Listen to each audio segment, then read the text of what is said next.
probably doing it just as much, if not more.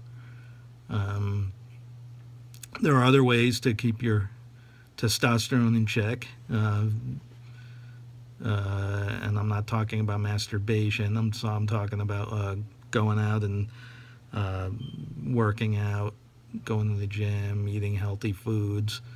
There are ways to control these things.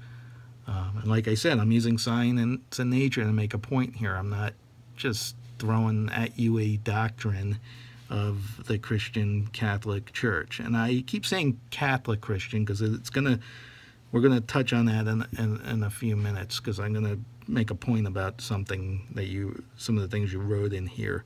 Now, granted, I'm sure you may have had constraints, the typing, and I said emails are subject to interpretation, but some of the information you borrowed and what you send in the email has made me feel that I have to clarify something. He said family planning is not realistic for all peoples.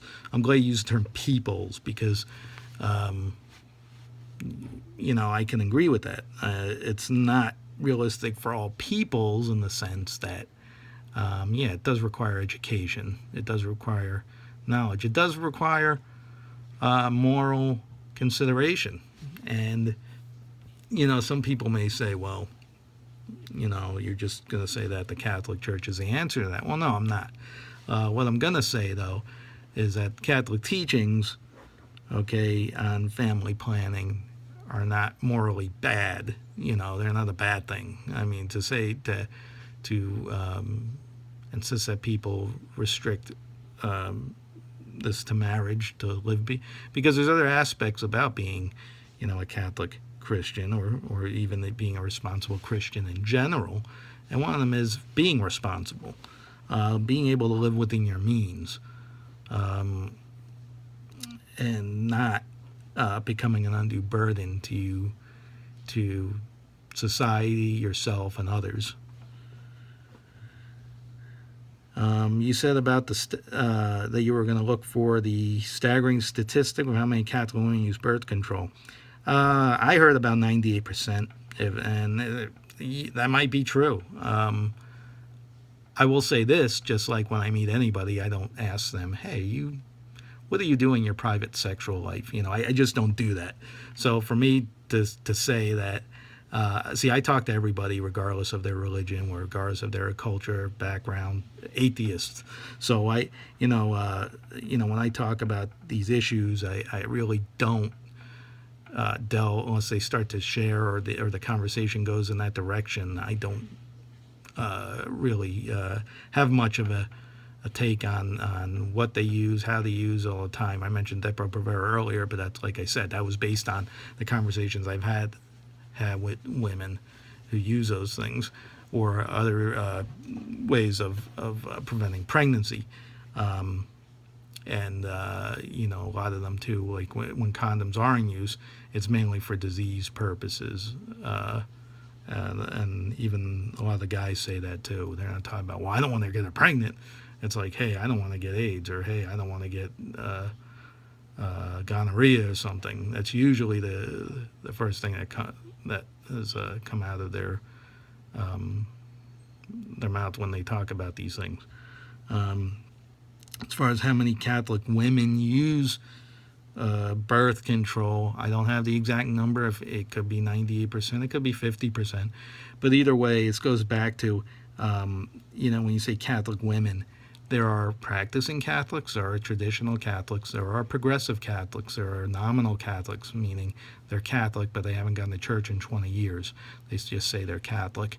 They haven't accepted another religion. They haven't, in general, they're really not religious, but they're not atheists or really into science either. They just know they were baptized. They had many of them even had their first Holy Communion, and received sacraments. And even people who still go to church every Sunday don't even know a lot of them don't know about what the sacraments really mean. So I don't indict Catholicism in relation to the amount of Catholic women that actually use birth control, because In most cases, I know the people I know who don't, the traditional Catholics, they do have more kids than most other families. Um, and then very conservative Catholics or people who do try natural family planning. Um, yes, they do it. They do the natural family planning. There's even classes that are out there for it. Uh, I know a couple that are not even Catholics, don't even go to church, but they practice natural family planning, and they've been together for years, and they haven't had any children. So it's something that can work, and if people are going to do it, then and like I said, it's not rocket science, and it's not something that requires a great deal or an overwhelming deal of discipline and dedication. Um, Now, you go on to the second paragraph. One of my beefs with the church and the anti-abortion movement is they call themselves pro-life while calling for the U.S. to bomb Iran or jump in the war against Iraq and Afghanistan. Okay, this is where I have to clarify something. You're using the church in a general term. So basically, that's a general way of saying the church, because there are over 1 billion Christians in this world, but that doesn't mean that their churches all agree on the same thing. I can tell you right now that the Catholic Church is not calling for the U.S. to bomb Iran. The Catholic Church is not calling for us to jump into war against Iraq and Afghanistan. Um, the Catholic Church did not cheer for the American sniper and then go in front, campaign in front of Planned Parenthood. Now, that's not to say that some other churches that call themselves Christian didn't do any of the things you accuse of. I could just say there is nothing in the proclamations or doctrine of the Catholic Church that subscribes to any of this, anything in this paragraph. And when you say campaign in front of Planned Parenthood, that sounds a bit of a broad definition in itself. If you're talking about Catholics praying in front of an abortion clinic, okay, that's really not campaigning. That's just people praying. If you're talking about Catholics holding signs, against Planned Parenthood, okay, that's a protest. But as far as this other stuff you're talking about, that's not the Catholic Church that I know. That's not the Catholic Church that I belong to, which is the biggest and most wide Catholic Church of the 22 rites of the Catholic Church, meaning the Latin Rite. So I don't know when you say church, I'm going to assume you're referring to just any Christian denomination that calls itself a church. That's like comparing the Roman Catholic Church to the Westboro Baptist Church of Fred Phelps, who passed away, and I guess his children. You may know them because they hold up the signs at the funerals of fallen service members with signs that say "God hates fags." Okay, well, I could tell you there's not a single Catholic in that group, so I really can't comment anymore on that as much as I did. As far as using the services of Planned Parenthood in regard to your past, okay, that's really a personal thing. I don't, like I said, you went there. I don't know if you went in there and just took a sex ed class, I don't know, or if you actually took a young lady in there to procure an abortion. But regardless, the issue with Planned Parenthood, okay, for many people, and I think these are fair criticisms. First of all, we do have the Affordable Care Act now. So a lot of things that they cite as a reason for existing outside of abortion will fall under the Affordable Care Act. Secondly, is they have been exclusively, based on what I have been reading, and this is in the mainstream secular press now, they have been given basically primacy over every other clinic, women's health clinic out there. So, there's Planned Parenthood, and then there's like thousands of other clinics that aren't getting the overwhelming promotion and government funding that Planned Parenthood gets. Another thing that my understanding, and somebody told me they tried, and they said this to them at Planned Parenthood, is Planned Parenthood talks about mammograms and how they give mammograms to women for breast cancer. And it's been proven on video, audioly, and basically to a young lady that I talked to, that when she called Planned Parenthood to ask about mammograms, they said they didn't do them. Well, if they don't do them, how can you use that to justify your existence? Like I said, I'm not saying every single Planned Parenthood clinic does not do mammograms, okay, but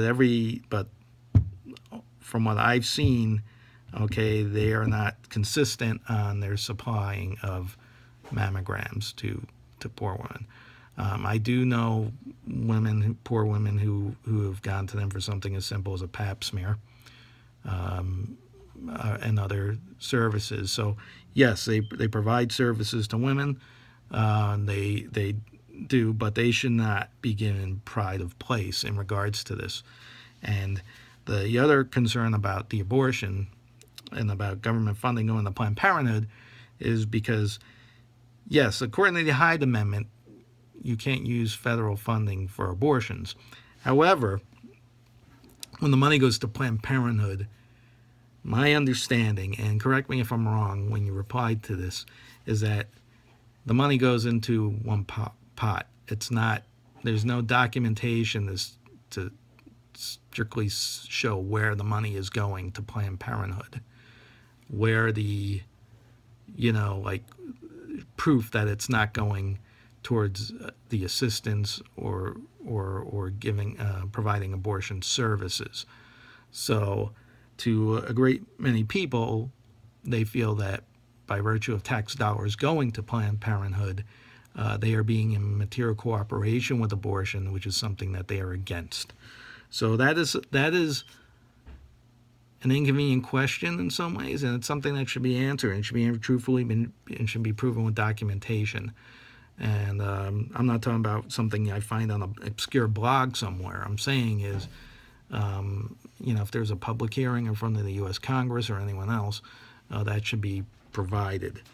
The unfortunate side of that is that many of the people in Congress, as was shown recently past year or so during these hearings, don't come across as the most intellectual and non-biased types themselves. One of the congressmen, I forget his name, showed a chart that was inaccurate and came from a pro-life group who basically fudged the numbers. So, I mean, I agree when you say this whole thing's a mess. It's a mess all over the place, this topic. Yes, it is.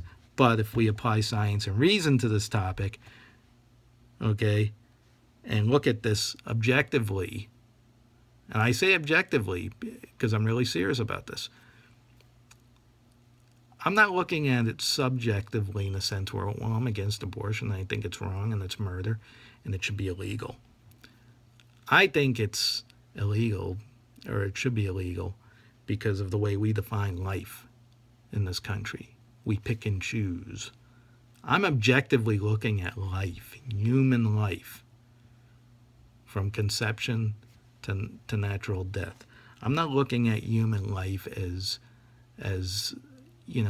I don't put limitations on it. I don't think the life of somebody in prison who killed 15 people is worth any less than the law-abiding citizen that hasn't even stepped on an ant his whole life.